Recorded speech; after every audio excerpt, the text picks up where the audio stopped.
বাংলাদেশ ক্রিকেটে আবারও উচ্ছ্বাসের সুর। আয়ারল্যান্ডের বিপক্ষে টেস্ট সিরিজে দুর্দান্ত পারফরমেন্সের সুবাদে আইসিসির নভেম্বর মাসে সেরা ক্রিকেটারের মনোনয়ন পেয়েছেন দেশের বাঁহাতি স্পিনার তাইজুল ইসলাম।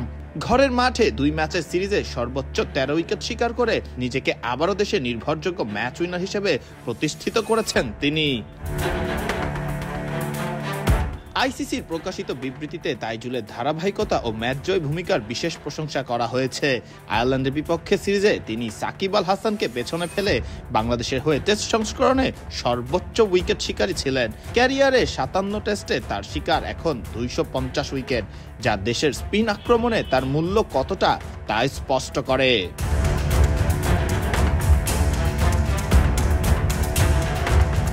তাইজুলের সঙ্গে নভেম্বরের সেরা ক্রিকেটারের তালিকায় আরও 2 স্পিনারকে মনোনয়ন দিয়েছে আইসিসি। দক্ষিণ আফ্রিকার অভিজ্ঞ অফ স্পিনার সাইমন হার্মার গত মাসে ভারতের মাটিতে 2 ম্যাচের টেস্ট সিরিজে 17 উইকেট নিয়ে আলো ছড়িয়েছেন বিস্ময়কর 8.94 গড়ে। প্রথম টেস্টে 8 ও দ্বিতীয় টেস্টে 9 উইকেট তুলে নিয়ে তিনি দক্ষিণ আফ্রিকার সিরিজ জয় নিশ্চিত করতে বড় ভূমিকা রাখেন।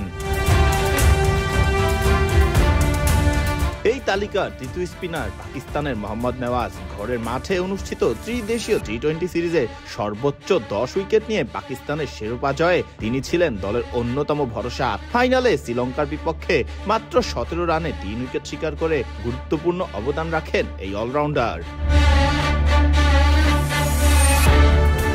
অন্যদিকে মেয়েদের ক্রিকেটে নভেম্বরের সেরা খেলোয়াড়ের মনোনয়নে জায়গা পেয়েছেন ভারতের শেফালি বর্মা, থাইল্যান্ডের থিপাচা পুথাওয়াং এবং সংযুক্ত আরব আমিরাতের এশা ওয়াজা। মেয়েদের বিশ্বকাপ ফাইনালে ভারতের জয়ে 88 রানের ইনিংস খেলে নজর কাড়েন শেফালি। থিপাচা ইমার্জিং নেশনস ট্রফিতে সর্বোচ্চ 15 উইকেটের যৌথ রেকর্ড গড়েন, আর ওজা গত মাসে 7টি টি-20তে 187 রান করে আলোচিত হন।